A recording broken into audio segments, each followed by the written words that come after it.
Bonjour tout le monde, veuillez vous asseoir.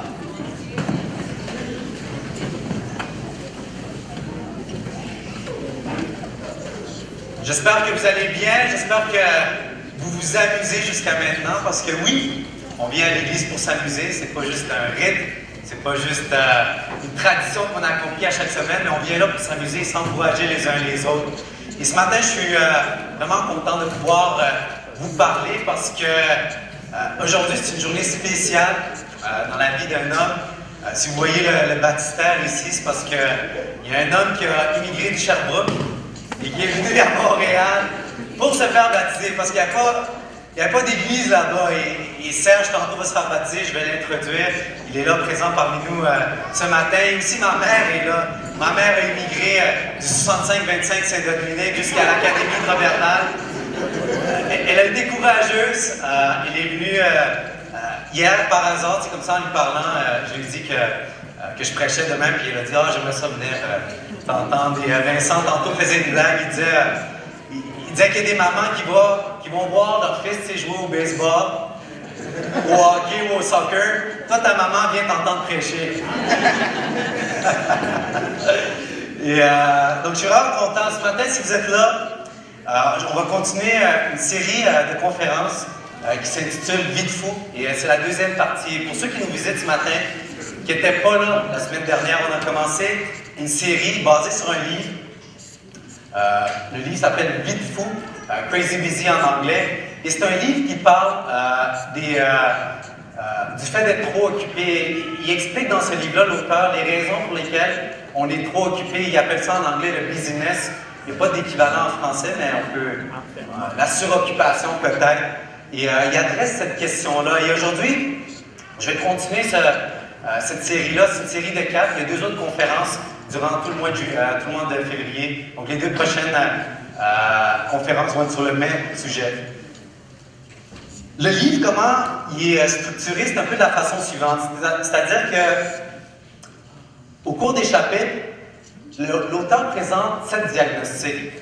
7 raisons pour lesquelles on est très souvent occupé. Il s'adresse évidemment aux chrétiens dans ce livre-là, mais je pense qu'il y a des points sur lesquels, même si tu n'es pas chrétien, tu peux relate, tu peux t'identifier à ça. Et finalement, au dernier chapitre, le tout dernier, il donne une seule chose à faire. La chose que vous devez faire. C'est comme ça qu'il appelle dans le livre. Et pour ceux qui ne l'auraient pas acheté ou commandé, je vous le conseille. C'est un très bon livre. Il n'est pas très long. Si vous regardez la grosseur, c'est pas gros. C'est un tout petit livre et je pense qu'il a fait exprès. Je pense que ça n'aurait pas été wise de sa part, ça n'aurait pas été sage de sa part d'écrire un livre de 1000 pages quand il veut nous aider à ne pas être trop occupés. Ça ne ferait pas de sens. Donc, le livre est très petit, très court. Il va direct au but. Il y a une raison pour ça, mais c'est un livre que je conseille. Il est vraiment bon. J'ai pris le temps de le lire. Il y a beaucoup de choses que j'ai appris là-dedans. Parce que moi-même, je suis un gars très occupé dans la vie. Et personnellement, le plus loin que je peux me souvenir, j'ai toujours été un gars occupé. Peut-être pas quand j'étais au primaire ou en maternelle. Là, je n'étais pas. Évidemment, j'allais à l'école. Puis après ça, je m'amusais, je regardais des cartoons. C'était pas mal ça ma vie. Mais rendu au secondaire, j'allais à l'école, évidemment. Mais je jouais aussi au basketball. Et j'avais 2, des fois même 3 pratiques par semaine. Et ça, c'est sans compter le conditionnement physique. Je devais aller au gym. Je devais lever des poids pour être en forme, pour être assez solide, pour pouvoir tackle les gens, les pousser. Et ça, c'est non seulement sans compter les matchs, aussi les tournois. Donc, j'étais un gars très occupé pendant le secondaire. Je me rappelle que ma vie, c'était les études puis le basketball. C'est tout ce que je faisais, mais j'étais passionné par le basketball. Et après ça, rendu au cégep, j'ai arrêté de jouer au basketball. Pourquoi? Mais parce que j'étudiais à temps plein. Je faisais une technique en comptabilité. J'avais 7 ou 8 cours par session. Et je travaillais à temps partiel en même temps. Puis j'avais plus le temps de jouer au basket. Non seulement ça, mais j'avais arrêté de grandir après un certain temps. Mes amis étaient rendus plus grands que moi et j'ai dû abandonner mes rêves de l'amitié. J'ai réalisé que je n'étais pas assez grand pour ça. Puis, pas assez costaud aussi, je dois l'avouer. Donc, J'étais très occupé pendant cette période-là et je me rappelle au cégep particulièrement, j'aimais pas ma vie. J'étais un gars qui est très stressé, occupé comme ça se peut pas.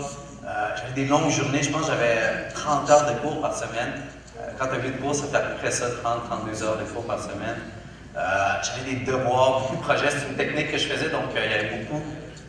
C'était très pratique, les devoirs qu'ils nous donnaient, les projets. Donc j'avais beaucoup de travail à faire. Mais non seulement ça, mais j'avais décidé de travailler à temps partiel parce qu'à cette époque-là, ça me tentait de faire de l'argent. Ça me tentait d'avoir mon propre pocket money. Je ne voulais pas dépendre de mes parents. Mais aussi parce que je sentais le besoin de le faire. Mais quand j'y pense, ce n'était pas des décisions sages. Et après ça, je suis allé à l'université. Là, j'ai décidé, OK, je ne vais pas travailler pendant l'université. J'ai assez travaillé fort pendant le cégep. J'avais sauvé de l'argent. Merci, Dieu merci. Je n'ai pas tout dépensé. J'avais gardé de l'argent. Et après ça, rendu à l'université. Mais là, j'étais encore à temps plein. Mais la première session, j'ai été chanceux. J'ai été rencontré par des chrétiens sur le campus. Et ils m'ont enseigné la Bible. J'ai vu le standard de la Bible et j'ai décidé de donner ma vie à Jésus dans ma première année universitaire. Et vous le savez comme moi, si tu es un chrétien, tu n'as pas le temps de t'ennuyer. La vie en tant que chrétien, c'est fun, c'est excitant. Des études bibliques, il y en a. Des temps de prière, il y en a. Des services, il y en a. Non seulement ça, mais il y a des activités, il y a toujours des fêtes. Mon cercle d'amis est passé de ça à ça, tu sais. Et je suis devenu occupé, mais avec des bonnes choses. J'adore ma vie. En fait, si je vous avais à vous dire, si j'avais à comparer ma vie avant de devenir chrétien, c'est-à-dire les 20 années avant ça, la vie que j'ai vécue ces dernières 4 années en tant que chrétien, il n'y a pas de comparaison. Ma vie ces dernières 4 années est de loin beaucoup meilleure que les 20 années passées mises avant. Et ce matin, j'aimerais adresser trois des 7 premiers diagnostics dans le livre. Il appelle ça comme ça, l'auteur, les diagnostics. En fait, c'est les raisons pour lesquelles on est trop occupé. Et ce matin, j'aimerais parler de 3 points. L'orgueil, le sens de l'obligation et les priorités. L'orgueil qui fait que des fois, on est trop occupé à cause de notre propre arrogance, notre propre manque d'humilité. Le sens de l'obligation, des fois, il y a des chrétiens qui se sentent toujours obligés de tout faire. Ils ne sont pas en paix en faisant juste ce qu'on leur demande. Et les priorités, évidemment, si tu n'as pas de priorité, c'est sûr que tu ne pourras pas servir les autres comme tu veux servir. Et surtout tu ne pourras pas servir Dieu comme tu veux le servir. Et en ce moment même, alors que je vous parle, je suis sûr que certains d'entre vous êtes déjà en train de penser à ce que vous allez faire après le service. Je sais, moi aussi, je pense, quand je suis assis, je pense déjà à ce que je vais faire après le service. Vous êtes peut-être déjà en train de penser, je dois aller à la maison, je dois cuisiner, faire la lessive, faire le ménage, lire un livre, étudier, peu importe les raisons. Vous êtes déjà peut-être stressé en ce moment en pensant à ces choses-là. Puis MacArthur regarde peut-être sa montre en ce moment, puis il se dit quand est-ce qu'il va finir ce gars-là? Je dois aller au gym, moi. J'ai pas le temps. J'ai pas le temps de niaiser. Et on vit, surtout dans la société, dans les sociétés nord-américaines, dans un mode de vie qui peut être très stressant. Et des fois, c'est causé, oui, par notre milieu extérieur, mais souvent, c'est causé par notre milieu intérieur. Et la première chose que j'aimerais adresser ce matin, c'est l'orgueil. Il y a un proverbe écrit par Salomon au chapitre 16 et au verset 18 de vos Bibles qui dit « L'orgueil précède le désastre. » J'ai souvent entendu, il y a même des auteurs qui ont dit ça, je pense, des auteurs comme C.S. Lewis, si je ne me trompe pas, on dit que l'orgueil était la source de beaucoup de péchés. Et c'est vrai, des fois on ne s'en rend pas compte, c'est très subtil. C'est un péché qui n'est pas évident à discerner. Des fois, tu es orgueilleux, mais tu ne le sais pas. Et ça prend de l'aide pour déceler ça. Ça prend quelqu'un qui puisse nous dire, ou ça prend des moyens concrets pour voir si on est orgueilleux ou non. Et dans le livre, il présente différentes manifestations de l'orgueil, évidemment liées au fait d'être trop occupé. Et j'aimerais qu'on garde cette liste-là ensemble. La première chose que j'ai mis sur la liste, c'est plaire aux autres. Je ne sais pas pour vous, mais moi, ça c'est une des choses avec lesquelles je lutte le plus. Dans ma nature, je suis un people pleaser. Pour moi, c'est très difficile de dire non aux gens. En fait, si on est occupé avec beaucoup de choses, tout le monde est occupé. On a tous des choses à faire. Et des fois, on fait trop de choses à cause qu'on dit oui simplement à trop de personnes. Et on dit oui à trop de personnes parce qu'on veut qu'ils nous aiment. On veut qu'ils nous acceptent. Et on a peur de ce qu'ils vont penser de nous. Si je dis non à cette personne-là, qu'est-ce qu'il va dire? Qu'est-ce qu'il va penser de moi? Il va penser que peut-être je ne suis pas un chrétien engagé, je ne fais rien dans la vie, ou peut-être je ne suis pas intéressé par ce qu'il me propose, ou peut-être ce gars-là, il ne veut juste pas être mon ami. On se fait plein de scénarios dans la tête. Je ne sais pas si ça vous arrive. Moi, ça m'arrive de penser des choses comme ça. Et j'aimerais vous raconter une histoire ce matin. C'est l'histoire d'un vieil homme, un jeune garçon, son fils et un homme. Ils sont là, les trois, comme vous pouvez le voir sur la photo. Et c'est l'histoire d'un vieil homme et un jeune garçon, son fils, qui traversaient leur village avec leur âne. Évidemment, à Montréal, il n'y a pas d'âne, fait que c'est peut-être un exemple que vous n'allez pas comprendre ou auquel vous allez vous identifier, mais imaginez-vous que ça se passe au Pakistan, dans une terre éloignée, dans un coin perdu, Puis le vieil homme, mettons, c'est mon oncle, puis le petit garçon, mais c'est un de mes cousins, puis l'âne, c'est leur âne. Puis, pendant qu'il traversait le village, le garçon, son fils, il monte sur l'âne. Et le vieil homme, lui, il marche à côté. Et alors qu'ils faisaient leur chemin, ils ont traversé du monde qui ont remarqué que c'était honteux que le vieil homme, il marche, pendant que le jeune garçon, il est sur le cheval. Puis là, l'homme et son fils ont pensé que ces gens-là avaient peut-être raison. Alors, ils ont changé de position. Ils continuent leur chemin à travers le village. Plus tard, ils passent devant du monde qui disent que c'était mal de faire marcher le petit garçon. Alors les deux, ils se regardent et se disent ouais, ces gens-là ont raison. Alors ils ont décidé de marcher tous les deux. Ils continuent leur chemin, peu de temps après, ils passent d'autres personnes. Puis ces personnes-là leur disaient qu'ils étaient stupides de marcher quand ils ont un âne en bonne santé sur lequel ils pouvaient monter. Alors, ce qu'ils décident de faire, c'est tous les deux monter sur l'âne. Ils continuent leur chemin, les deux sur l'âne. Et maintenant, ils passent devant du monde qui disait que c'était pas correct de mettre une telle charge sur le pauvre petit âne. Là, les deux, ils se consultent encore, le garçon et son petit-fils. Ils ont pensé à ça, puis ils se sont dit, ils ont sûrement raison. Alors, ils ont décidé de transporter l'âne. Ils transportent l'âne sur leurs épaules. Et en traversant le village, ils se rendent sur un petit pont. Puis pendant qu'ils traversaient ce petit pont-là, malheureusement, ils perdent leur grip. Ils échappent l'âne. L'âne tombe dans la rivière à côté et il se noie. Triste histoire. La morale de l'histoire, s'il y en a une, c'est que si tu es un people pleaser, si tu agis pour plaire aux autres, mais il y a un âne dans quelque part, peut-être qu'il va mourir au Pakistan. C'est ça la morale de l'histoire. Peut-être en Haïti aussi. Il y a des ânes là-bas, hein? Je ne comprends pas. Il y a un âne dans quelque part qui va mourir. Non, blague à part. Blague à part. La morale de l'histoire, c'est si tu essaies de plaire à tout le monde, si tu écoutes tout le monde, tu ne vas jamais atteindre ton objectif. Puis ces gens-là n'ont pas réussi à atteindre leur objectif. Ils n'ont pas réussi à traverser le village. En fait, ils ont même perdu un animal qui était sûrement précieux à leurs yeux. Et souvent, c'est la même chose avec nous. On essaie de plaire tellement au monde que des fois, en essayant de plaire du monde, il y a des choses qu'on laisse de côté. Il y a même des choses qu'on perd. Entre autres, des relations. Peut-être votre relation avec votre famille, votre relation avec vos amis. Et ça prend le bord. Pourquoi? Parce que tu es tellement occupé à faire ce que les gens te demandent de faire que tu laisses ces choses de côté.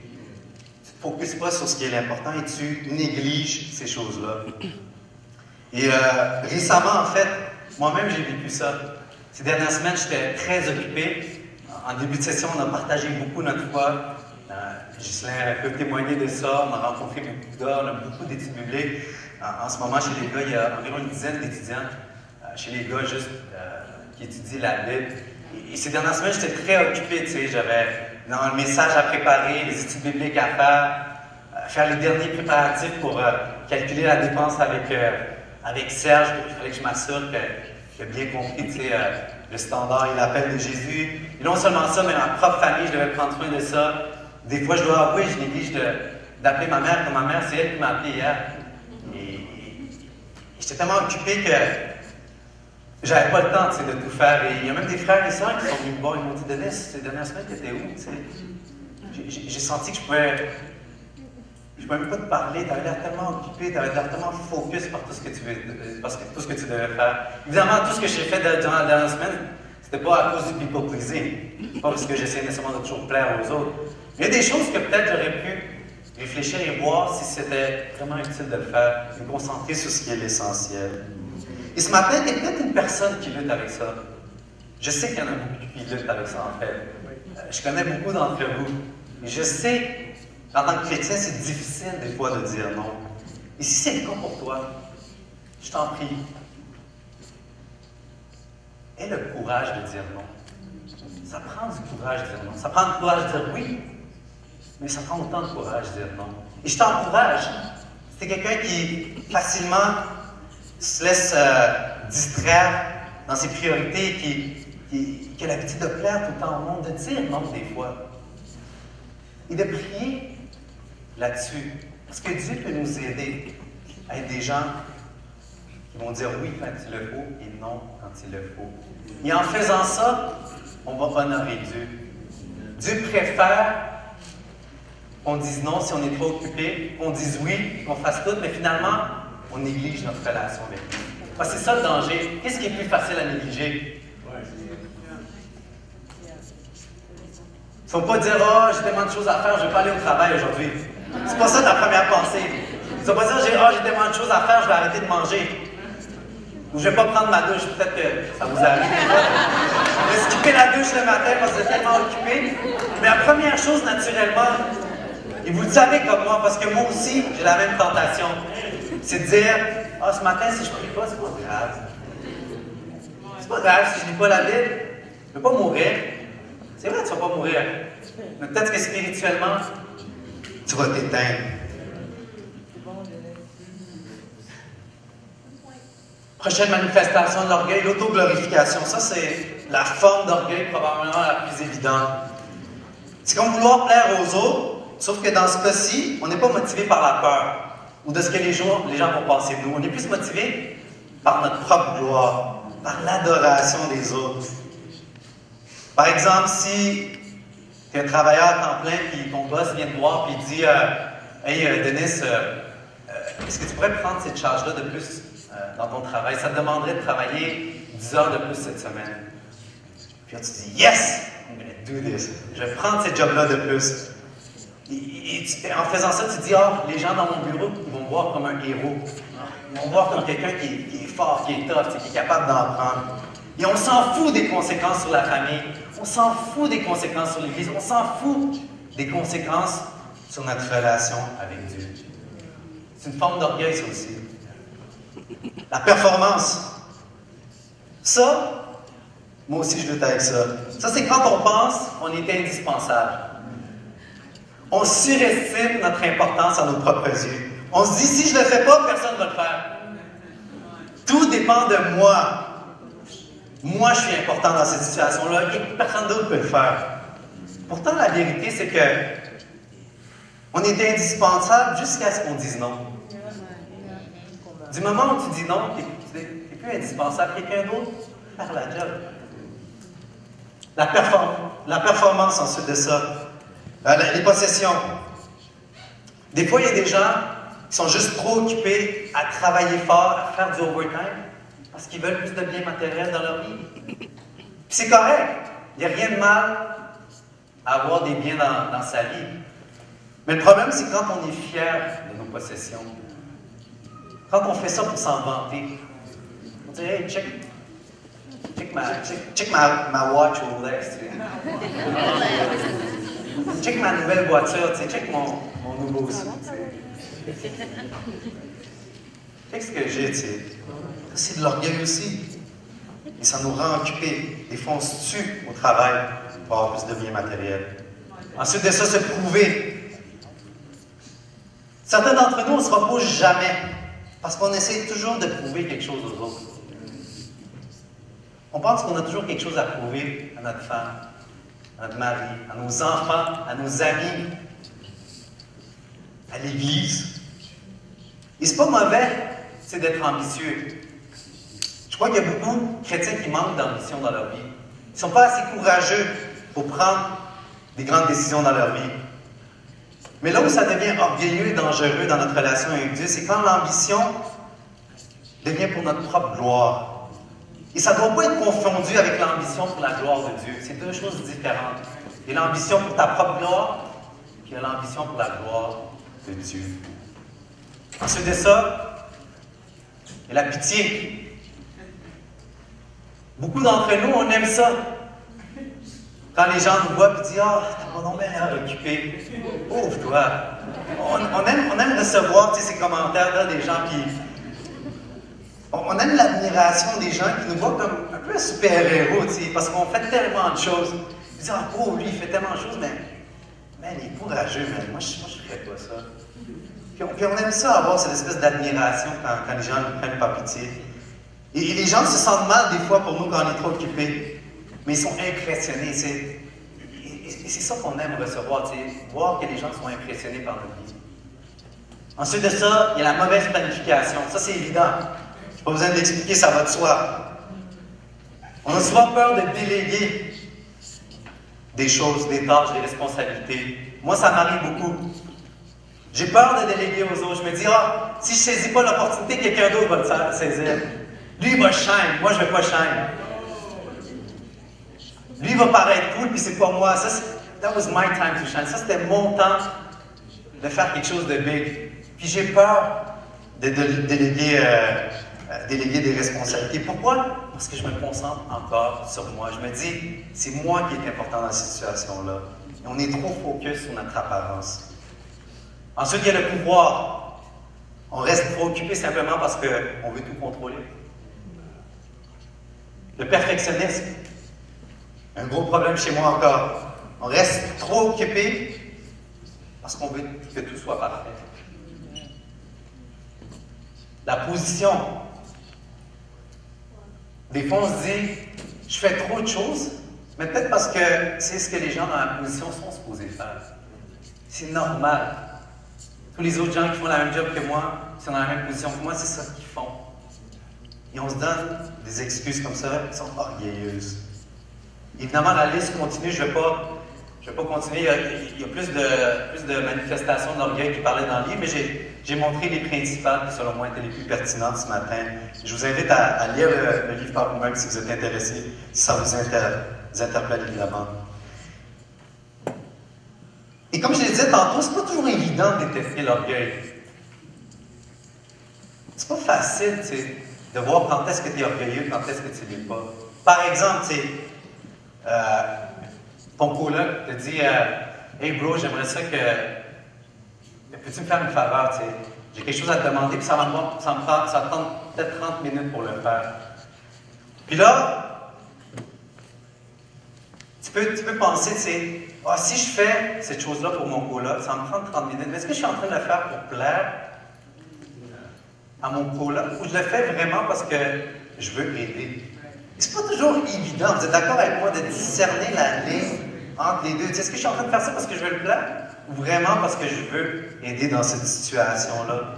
Il y a plusieurs situations comme ça dans lesquelles c'est pas évident de discerner la ligne. Il y a une petite question peut nous aider beaucoup là-dedans. À chaque fois qu'on est tenté de dire oui ou non à quelque chose, mais de réfléchir à cette question-là. Suis-je en train de vouloir faire le bien ou de vouloir bien paraître? Suis-je en train de vouloir faire le bien ou de vouloir bien paraître? Et posez-vous cette question-là la prochaine fois que quelqu'un vous demande quelque chose à faire. Est-ce que je fais ça parce que je suis vraiment intéressé parce que la personne veut que je fasse ou parce que je veux bien paraître devant cette personne-là ou devant les autres? Et c'est une simple question, je suis d'accord là-dessus. Évidemment, ça ne règle pas tous les problèmes. Vous allez peut-être encore avoir besoin de plus d'aide que ça, mais c'est un début. C'est un début qui peut nous faire réfléchir. Il nous aider déjà à éliminer beaucoup de formes d'orgueil dans nos vies, liées au fait qu'on est trop occupé. Et je vous invite à réfléchir sur ça dans vos vies. Ces dernières semaines, ces derniers mois, depuis que l'année a commencé, posez-vous la question suivante. Est-ce que tout ce que j'ai fait, je l'ai fait parce que je voulais faire le bien? Oui, est-ce qu'il y a des choses là-dedans que j'ai faites parce que je voulais bien paraître? C'est une question importante à se poser. Vous êtes avec moi? Prochain point, c'est le sens de l'obligation. Ça, c'est quand on essaie de faire ce que Dieu nous demande même pas de faire. Des fois, on se crée des missions et des scénarios dans notre tête. On se dit, peut-être que Dieu veut que je fasse ça, ça, ça, ça, ça. Puis on pense que Dieu nous parle, plus qu'il y a d'autres personnes, apparemment. On dit, Dieu m'a dit, il faut que je fasse ça, il faut que je fasse ça. Et là, notre horaire devient tellement chargé, ça devient insupportable. C'est un point avec lequel je m'identifie beaucoup aussi. Il y a des gens qui, naturellement, se sentent facilement mal de ne pas faire plus ou de ne pas être plus occupés. Ils se sentent mal facilement. Ils se sentent accablés par non seulement ce qu'ils font, mais ce qu'ils pourraient être en train de faire de plus. Il y a des chrétiens qui ne sont pas capables de dormir en paix le soir. Ils ne sont pas capables de se coucher le soir et de dire « J'ai fait tout ce que j'ai à faire, tomorrow is a new day, demain est un jour nouveau.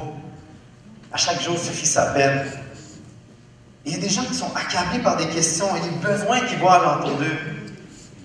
Ils oublient quelque chose de vraiment fondamental, et moi, ça m'arrive souvent. Quand j'étudie la Bible, je pense que c'est moi qui dois tout contrôler. C'est moi qui dois être parfait. C'est moi qui dois s'assurer que j'amène chaque écriture de la bonne façon. C'est moi qui dois s'assurer que le gars, il comprend tout. C'est moi qui dois s'assurer que son cœur est à la bonne place. C'est moi qui dois s'assurer que la personne est convicted, est convaincue.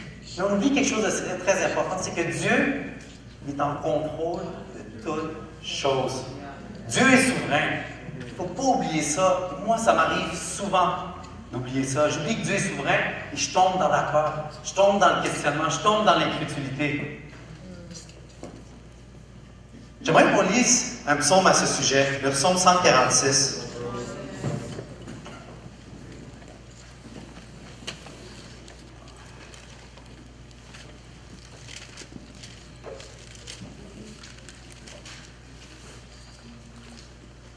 Psaume 146, on va lire des versets 6 à 9. Et si vous vous identifiez à ce que je dis, si vous êtes une personne qui est toujours accablée par plein de questions, plein d'insécurités, plein de doutes, plein de troubles, je trouve que c'est un psaume vraiment génial pour vous. Quand je préparais ce message-là, j'ai dit « Wow! » J'avais besoin d'entendre ça moi-même. Psaume 146, versets 6 à 9.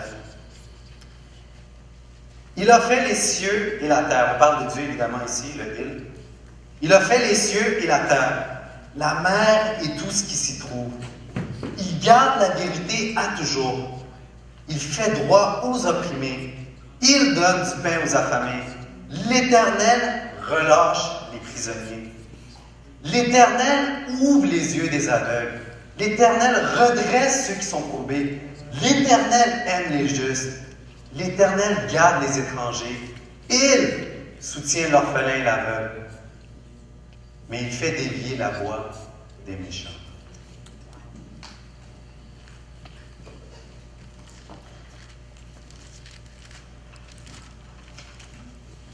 C'est un psaume vraiment génial, surtout pour les gens qui sont qui sentent le besoin de tout faire. Il y a des pauvres dans la rue, on va créer un organisme à but non lucratif pour eux autres. Ah, telle personne a besoin de moi, mais je vais aller l'aider, tu sais. Ah, il y a tellement d'abus sur Internet, je vais créer un programme, quelque chose qui va régler ça. Il y a trop de gens dans la rue, mais on va créer des nouveaux HLM, tu sais. On pense que, tu sais, c'est nous qui devons tout faire. Et on oublie que Dieu est souverain. Quand vous lisez ce psaume-là, je ne sais pas si vous remarquez, mais ça rappelle que l'Éternel, pas moi, pas toi, pas nous, il soutient toutes choses. C'est lui qui prend soin des gens qui sont dans la rue.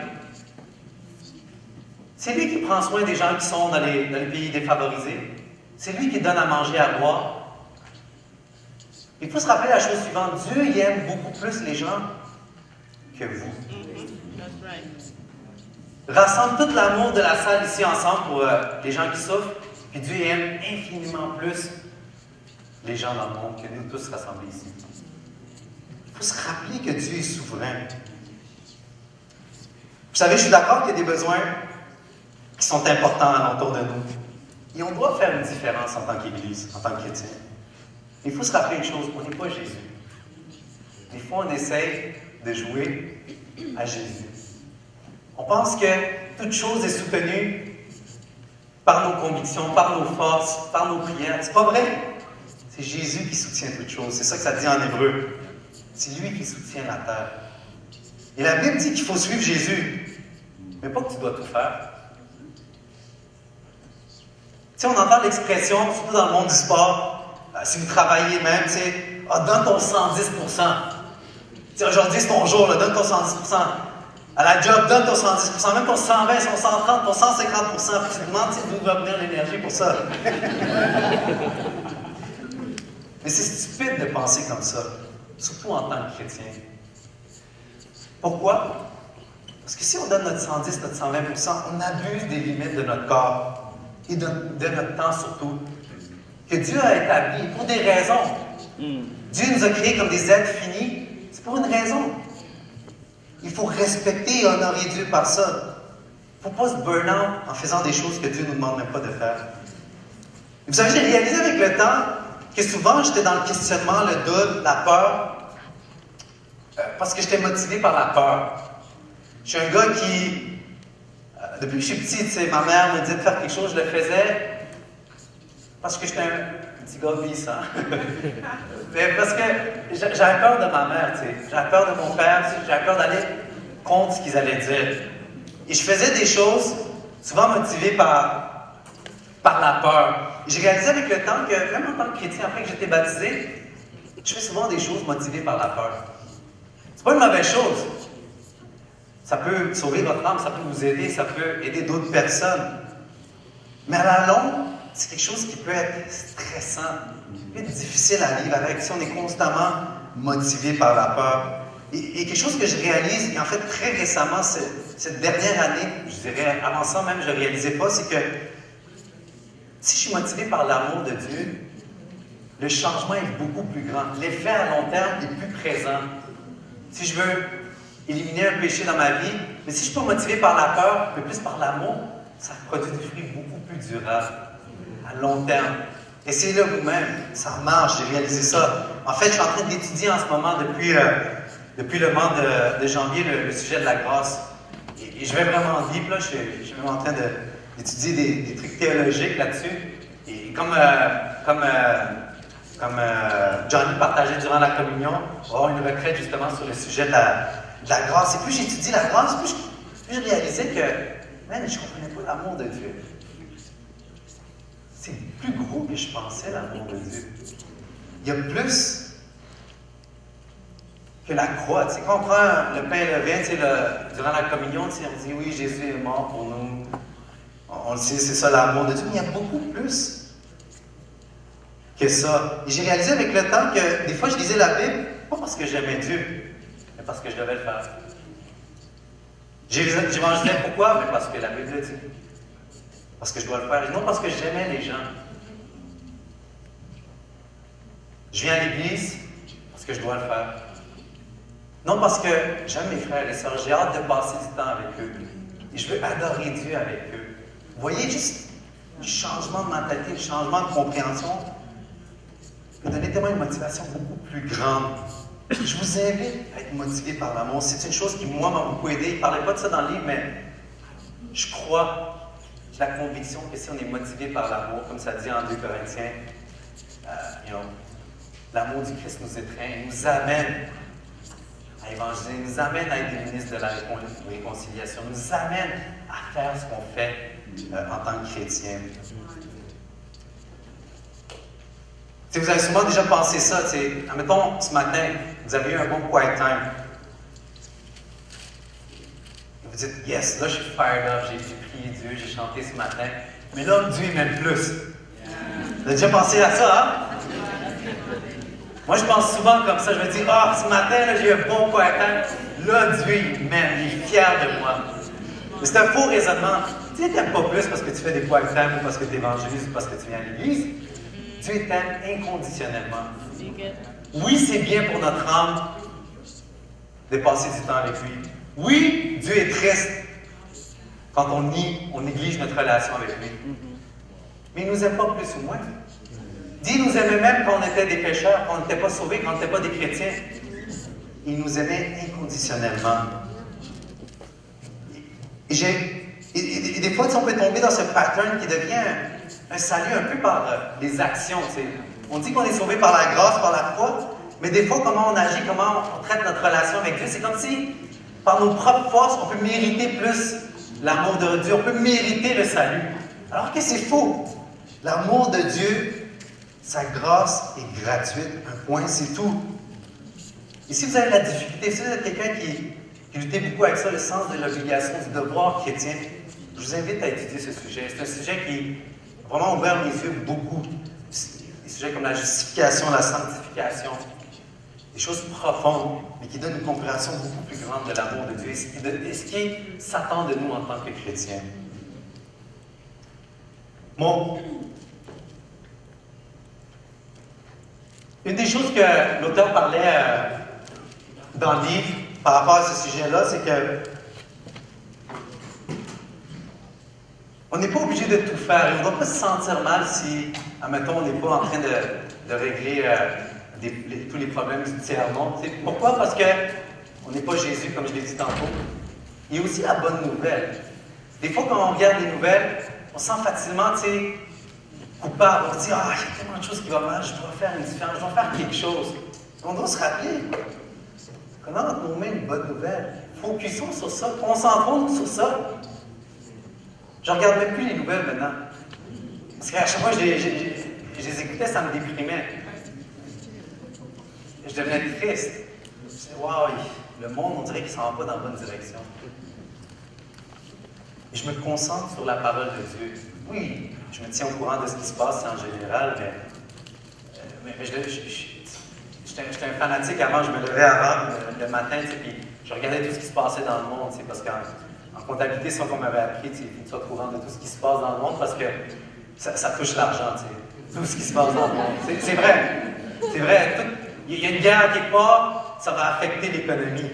Et on doit être au courant de ces choses-là, Et on m'avait en tout cas, mes profs m'avaient conseillé de lire le journal et de faire ces choses-là. Il faut aussi se rappeler qu'on a tous nos dons et nos appels. Il y a certaines personnes qui, oui, sont appelées à être des missionnaires. En Asie, en Afrique. Et il y en a d'autres qui sont appelés à rester ici. À utiliser leurs dons, leurs talents. Et même si ce n'est pas un don de venir prêcher devant l'église ou de chanter, ce n'est pas quelque chose de visible, mais tu as un don aussi. Et Dieu s'attend à ce que tu l'utilises. Ce don-là. Et Dieu veut que tu suives son appel. Il faut aussi se rappeler qu'on a l'Église. Des fois, on pense qu'on est tout seul en tant que chrétien. Des fois, je me lève le matin et j'oublie que l'Église est là. Je pense que c'est moi qui dois tout faire. Il y a les autres qui sont là. C'est pour ça qu'on est une Église. C'est pour ça qu'on est une communauté. On a des frères et sœurs pour nous aider dans l'accomplissement de ces tâches. Et le dernier point, et ça c'est le plus important, Jésus lui-même, il n'a pas tout fait. Jésus n'a pas guéri tous les malades. Il n'a pas nourri tout le monde. Il n'a pas ressuscité tous les morts. Ça aurait été cool. Mais il ne l'a pas fait. Pourquoi? Parce que Jésus avait des priorités. Jésus savait où s'en allait. Et c'est mon prochain point. Les priorités. Et j'aimerais... Les priorités, c'est quand on a la difficulté à établir des priorités qui nous empêchent de servir les autres et de servir Dieu comme Dieu s'attendrait à ce qu'on sert. Et j'aimerais qu'on regarde un passage ensemble dans l'Évangile de Marc, au chapitre 1.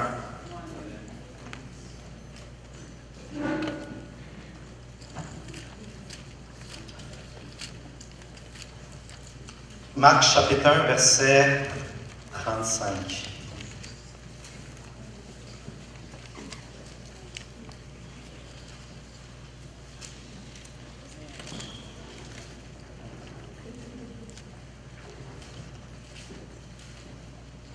Donc, Marc 1, 35 à 39. Ça dit, vers le matin, pendant qu'il faisait encore très sombre, il se leva et sortit pour aller dans un lieu désert où il se mit à prier. On parle de Jésus ici. Simon et ceux qui étaient avec lui s'empressèrent de le rechercher. Et quand ils l'eurent trouvé, ils lui dirent, « Tous te cherchent! » Puis il leur répondit, « Allons ailleurs, dans les bourgades voisines, afin que j'y prêche aussi. Car c'est pour cela que je suis sorti. » Et il s'en alla par toute la Galilée, prêchant dans les synagogues et chassant les démons. On voit ici quelque chose de très important dans ce passage-là. Simon, les autres disciples, ils viennent voir Jésus, puis il dit, tout le monde te cherche. Il y a du monde qui veut être guéri, il y a du monde qui ont envie d'entendre ce que tu veux leur dire. Et Jésus a dit, non, moi, je dois aller ailleurs. Jésus était focus sur sa mission. Il y avait des priorités, il y avait un agenda clair et précis. Il ne se laissait pas distraire de son plan. Parce qu'il savait une chose, Jésus savait que toutes les bonnes choses qu'il pouvait faire, parce que c'était des bonnes choses, guérir les gens, les nourrir, leur enseigner la parole. Mais il savait que toutes les bonnes choses qu'il pouvait faire, ce n'était pas nécessairement les choses qu'il devait faire. Toutes les bonnes choses que Jésus pouvait faire, ce n'est pas nécessairement les choses qu'il devait faire. Et je vous invite à réfléchir là-dessus. Si Jésus, le Fils de Dieu, avait des priorités dans sa vie pendant qu'il était sur la terre, qu'est-ce qui nous fait penser qu'on peut, nous, en tant que chrétiens, vivre et survivre sans établir des priorités? Qu'est-ce qui nous fait penser ça? Vous savez, le temps est une richesse. Une richesse que beaucoup de gens négligent. Ils ne l'utilisent pas à bon escient. Le temps est une richesse qu'on se doit de bien gérer, surtout en tant que chrétien. Si on est chrétien, on est les intendants du temps que Dieu nous donne. Et on doit en faire un bon usage. Et ça honore Dieu quand tu utilises le temps comme il faut. Ça honore Dieu quand tu respectes le temps qu'il t'accorde sur la terre. Laisse-moi te poser la question suivante. Quelles sont tes priorités dans la vie? Est-ce que tu en as déjà établi? Ou est-ce que tu es un gars ou une fille qui va avec le flow? Prochain deadline, ben, c'est ça que je vais faire. Prochain besoin, ben, c'est ça que je vais remplir. Mais tu n'as aucune idée d'où tu t'en vas. Des fois, moi-même, ça m'arrive, et j'envoie des chrétiens qui courent comme des poules sans tête. T'sais. Prochain problème, là, OK, on va faire ça. Ils sont constamment en train de tourner leur tête à gauche, à droite, en essayant de voir c'est quoi le prochain problème à régler. Mais ils n'ont pas de priorité claire. T'sais. Des poules qui courent, des poules sans tête qui courent d'un bord et de l'autre. Quelles sont tes priorités? C'est un défi que je te lance, d'établir des priorités dans ta vie, de réfléchir sur ça cette semaine. D'établir des priorités, c'est bon. Vous allez me dire, mais il y a tellement de bonnes choses à faire. Comment savoir dans laquelle choisir? C'est une très bonne question. Il y a 10 000 opportunités de faire le bien, 10 000 choses que tu pourrais être en train de faire. Et c'est pour ça que c'est important d'établir, oui, tes priorités dans ta to-do list, mais aussi des choses qui vont venir après. C'est-à-dire des postériorités. C'est ta to-do list, il y a des choses que tu veux faire en premier. Il y a des choses que tu vas mettre à la fin complètement de ta liste. C'est un terme, je ne pense pas qu'il existe dans le dictionnaire français. C'est un terme que l'auteur a inventé. Et il utilise ça pour décrire des choses qu'on doit mettre à la fin de notre to-do list. C'est quoi ces choses-là? Mais c'est les choses qui sont importantes, qui sont bien, qui seraient cool de faire, qui seraient nice de les faire, mais que tu décides volontairement de ne pas faire. volontairement. Parce qu'ils sont importants. Mais tu dis, ça, je vais le mettre à la fin de ma liste et je ne vais pas y toucher. Et c'est les choses que tu décides de ne pas faire pour faire les choses qui sont en haut de ta liste, qui sont tes priorités. Parce que si tu n'arrives pas à accomplir tes priorités, ta vie va être tout proche. Tu vas courir à gauche et à droite et ça m'arrive très souvent. Je ne suis pas structuré, j'oublie mes priorités, j'oublie mon focus et je ne suis pas comme Jésus. Si tu nous visites ce matin, je te pose la question suivante. Qu'est-ce que tu es en train de faire avec le temps que Dieu t'accorde? Est-ce que Dieu t'accorde du temps? Dieu est généreux envers toi. Pense à ça une minute. Tu pourrais mourir demain. Die tomorrow. Today. Qu'est-ce que tu fais avec le temps que Dieu t'accorde? La raison pour laquelle beaucoup d'entre nous, on reste très occupés, et ça je peux le voir à l'université quand je partage ma foi, je le vois, c'est parce qu'on sait que si on ralentit, on va devoir porter attention à notre cœur. Et ce qu'il y a dedans, on va devoir sortir tout ce qu'il n'y a pas de bon. Puis on ne veut pas faire ça. On ne veut pas faire face à qui on est vraiment. Et les gens utilisent souvent l'excuse qu'ils sont trop occupés pour se cacher et ne pas faire face aux vraies questions. Et je vous invite, si vous nous visitez ce matin, à ne pas hésiter, s'il vous plaît, à prendre le temps de vous asseoir avec un membre de l'Église et d'ouvrir votre cœur. Si vous sentez que vous êtes suffoqué par la vie et ses obligations, ne pas avoir peur de vous ouvrir. Je me rappelle, quand j'avais été invité à l'Église, c'était à travers une discussion biblique sur le campus. Et la personne qui m'avait invité, c'était Ghislain, que vous connaissez. Il faisait une discussion biblique sur la procrastination. Il m'avait partagé un passage, vous connaissez tous ce passage. C'est un des passages favoris dans la Bible, c'est en Matthieu 6, versets 25 à 33. Il dit quelque chose là-dedans qui m'a beaucoup frappé. Il m'a dit, qui par le souci qu'il se fait peut rajouter une coudée de durée, une coudée à sa durée de vie? Qui par le souci qu'il se fait peut rajouter une coudée à sa durée de vie? Il faut saisir le moment. Il faut saisir les opportunités que Dieu nous donne. Il faut être sage. Donc, en conclusion, j'aimerais rappeler mes 3 points. Premièrement, l'orgueil. Wow! S'il n'y a pas de l'orgueil caché derrière le fait que vous êtes trop occupé, vous posez la question suivante que j'avais posée avant. Suis-je en train de vouloir faire le bien ou de vouloir bien pareil? Ensuite, le sens de l'obligation. Est-ce que tu essaies de faire des choses que Dieu ne te demande pas de faire? Et aussi d'établir des priorités. Et des choses que tu décides de volontairement ne pas faire, les postériorités, comme on appelle l'auteur. Donc, des priorités, des postériorités. Je t'invite à faire ça si tu es un chrétien. Ou non, ça peut t'aider aussi. C'est une chose qui va honorer Dieu. C'est une chose qui va te permettre d'être plus libre. D'être relax dans ta relation avec Dieu, de ne pas être stressé, irrité. Quand un frère ou une sœur vient te voir, puis tu es tenté de dire oui, mais dis non, dis « Hey sœur, j'apprécie, tu sais, le fait que tu penses que je peux me joindre à la chorale, mais...